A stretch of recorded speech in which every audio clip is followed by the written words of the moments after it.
Danas ćemo naučiti kako da naša kosa bude zdrava i sjajna.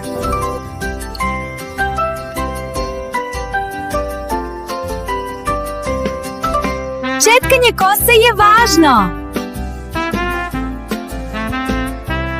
Pomaže da kosa ostane mekana, uklanja čvoriće i poboljšava cirkulaciju vlasišta. Pravilno sušenje je važno. Nemojte držiti fen preblizu i uvek koristite toplinu pažljivo.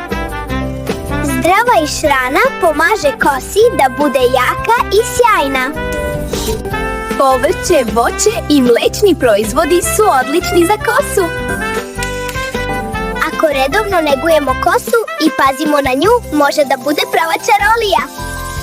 Hvala što ste učili sa Larom. Ne zaboravite da se pretplatite na Larin kutak za još zabavnih i edukativnih priča.